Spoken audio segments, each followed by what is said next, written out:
तर आज आपण फक्त घरामध्ये कांदे शिल्लक असतील तर आपल्याला चटपटीत काहीतरी खाण्याची इच्छा झाली असेल तर ही चटणी तुम्ही कांद्याची नक्कीच बनवा। एकदम कुरकुरीत, चवीला अप्रतिम लागणारी व झटकीपट फक्त 10 मिनिटात होणारी, भाकरी बरोबर खायला एकच नंबर लागणारी अशी ही कांद्याची चटणी नक्कीच ट्राय करा, आणि ती पण लोखंडी तव्यामध्ये। आता इथे मी 4 ते 5 कांदे असे चौकोनी आकारमध्ये कापून घेतले। शक्यतो मोठे साईज मध्ये अशा प्रकारेच कापा तुम्ही, ज्याला बारीकही नाही किंवा असा उभट असा अजिबात कापायचा नाही।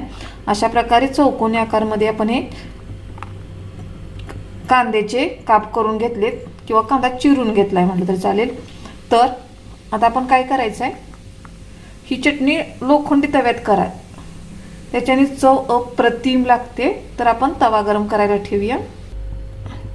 आता इथे गॅसवरती इथे लोखंडी तवा मी गरम करण्यासाठी ठेवला होता। त्याच्यात आता आपण साधारणतः एक आपली किटलीतली जी पळी असते किंवा पोह्याच्या चमच्याने 3 चमचे होईल एवढं तेल टाकून घ्यायचं। तेलाचं प्रमाण थोडंसं जादाच ठेवायचं।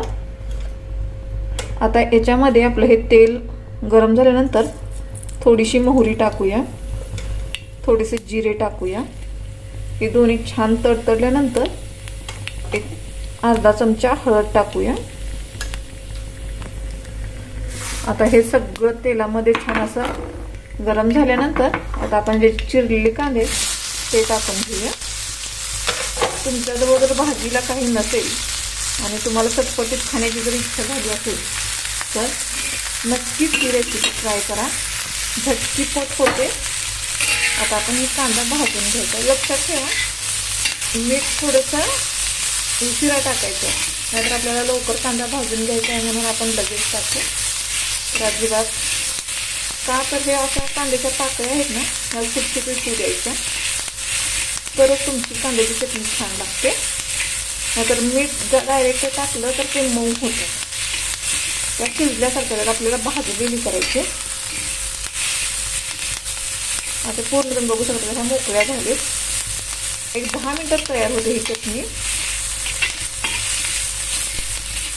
आता पूर्णपणे आपल्या कांद्याच्या पात्याच्या मोकळ्या झाल्यानंतरच आपल्याला मीठ टाकून घ्यायचं आहे।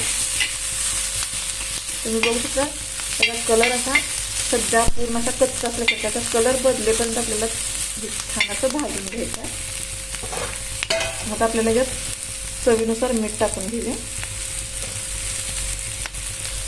व अजून एकदा हे छान असं मिक्स करून साधारणतः एक 5 मिनिट कंटिन्यू आपल्याला हलवत भाजायचं, जेणेकरून छान असं भाजलं जातं।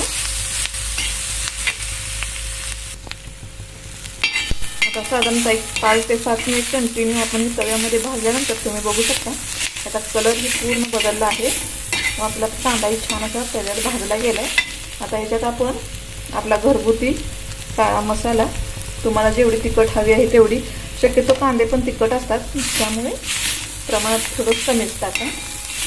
आता वरून इथं मी शेंगदाण्याचं मोठं असं शेंगदाण्याचं कूट घेतले, एका शेंगदाण्याचे 4 ते 5 तुकडे केलेले, ते पण छान असे मिक्स करून घेऊया।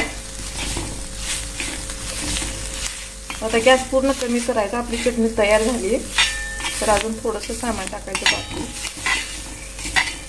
अशा प्रकारे दाबून भाजून घ्यायची। ह्याच्यात वरून कोथिंबीर टाकायची, भरपूर अशी हिरवीगार कोथिंबीर टाकायची व मिक्स करून तयार झाली आपली ही कांद्याची चटपटीत होणारी कुरकुरीत अशी चटणी। तुम्हाला जर ही रेसिपी आवडली असेल तर लाईक करा, शेअर करा, सबस्क्राईब करा। धन्यवाद।